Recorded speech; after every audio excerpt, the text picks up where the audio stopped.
My shoes are very muddy right now. Holy cow.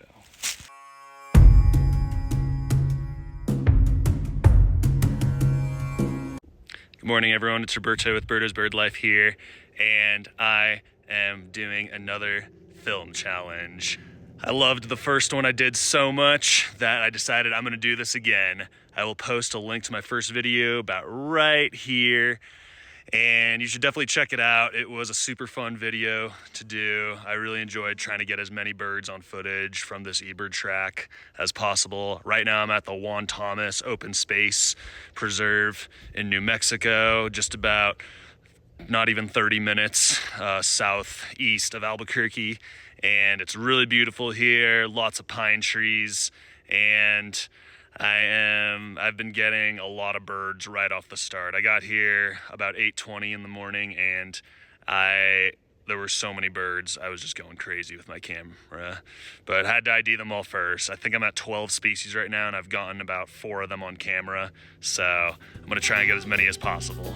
Let's see what happens. Right off the bat, I filmed a dark-eyed junco from the parking lot, as well as a bush tit that was one of at least 11. They were foraging in this pine tree, and I counted them one by one as they flew from tree to tree. As I started the trail, I filmed a common raven in the sky. Little did I know was I in for an early treat. I am so stoked right now. I just got some red crossbills. There were 3 of them eating the pine cones at the tops of these pine trees, and I zoomed in with my camera through a very narrow opening and got pictures and video footage of them. Super stoked. I do not get those birds every year. I did not get them last year, and this is my first time seeing them in New Mexico. So this day is off to a good start. The red crossbill is a finch that feeds on the cones of various conifer tree species. Their crisscross-shaped bill allows them to open up cones that other finches are unable to crack. Only the males are red with dark wings. Females and sometimes first-year males are yellow and also with dark wings. I continued on and managed to film a mountain chickadee, which was common throughout the area, as well as an American robin, which was also common. Then I stumbled upon a tree, which I'm not sure if it was dead or deciduous, but I ended up standing in front of this tree for well over 30 minutes. Well, I got here at a very good time. I'm standing in front of this dead pine tree, and I've been standing here for quite a while. There's been so much stuff coming in and out of this tree. I just got some footage of a bunch of western bluebirds. There's juncos in the tree. I got some footage of a flicker that was pecking at it. Off to my left, there were some spotted towhees. I got some really bad footage at first of the towhee, but then I swapped it out later with some better footage. Oh, wow, there's a bunch of more birds landing in the tree now. There's a Stellar's jay in the tree. I'm getting all 3 nuthatch species. A few seconds of a white-breasted nuthatch. There's a lot of pygmies, and I'm hearing quite a bit of red-breasteds out here, so I'm gonna do my best to get some footage. You can hear the pygmies right now. With a little bit of perseverance, I managed to get footage of the other nuthatch species as well. The footage I got of the red-breasted nuthatch was particularly interesting, as the bird went in and out of a cavity in this juniper tree. This species does nest in cavities, so I am wondering if it was preparing a nest as early as February.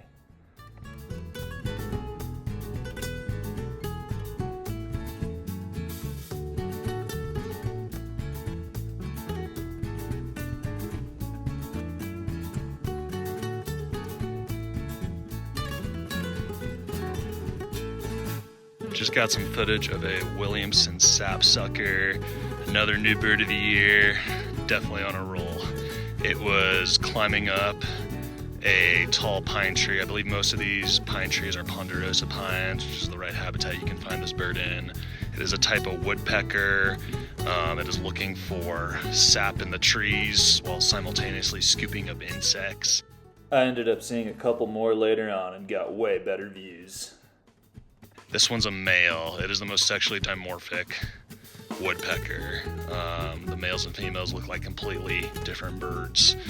The males are black and the females have a more brown and black patterned back, kind of like a flicker almost. I did see a female sapsucker with the second male I found, but unfortunately wasn't able to catch her on camera.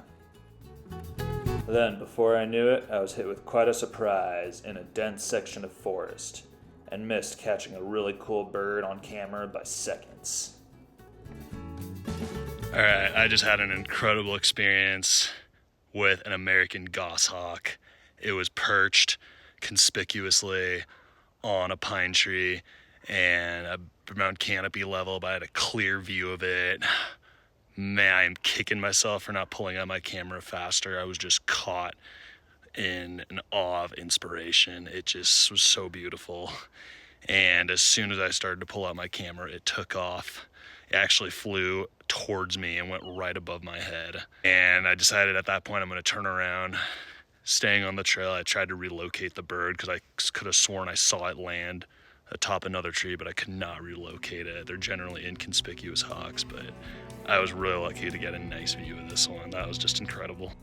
After my experience with the goshawk, I began making my way back to the trailhead. I managed to get a few more birds on camera, including a hairy woodpecker, some better footage of a common raven, and some better footage of a western bluebird.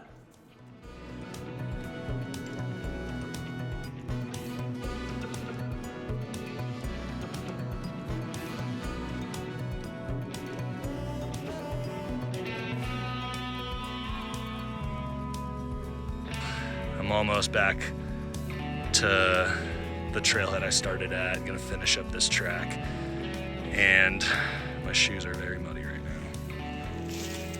Holy, that's really bad. All right, now time for a very late debrief of the track. So let's see what we got here. All right, so got the dark-eyed junco. I reported about 16 juncos of the gray-headed subspecies. I did see one Oregon junco, and I put 8 general juncos, which totaled about 25, which sounds about right. They were pretty scattered. So got that one on film. Got the bush tit. That was 11 birds that I counted as they moved single-filely from tree to tree. Common ravens, I reported about 8. I was seeing them pretty frequently, much more than it seemed I got on camera, so I was able to get that better footage of the one at the end. Mountain chickadees are pretty common. I put 7 for this track. American robin, also very common. I ended up putting 8. Northern flickers, quite a few of those. I have 4. Western bluebirds, I have 15. Got the white-breasted nuthatch.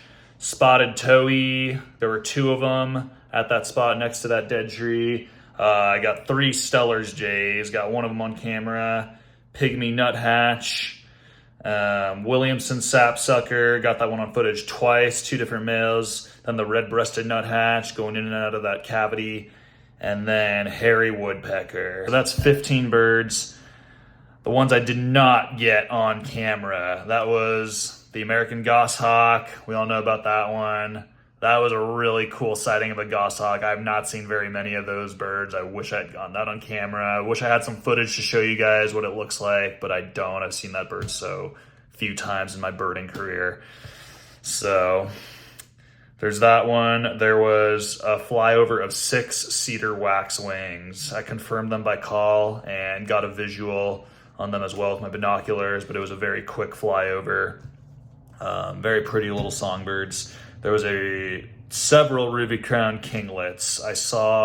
I reported 4 of them. I mostly heard them. I did see one, and I tried really hard to get that one on footage, but it's a tiny little songbird, and they move very quickly like the warblers, and I ended up not being able to get that one on camera. And then there was one American crow that I actually heard. They sound, once you get used to them, they sound pretty different from the common ravens, and I did hear one at the end.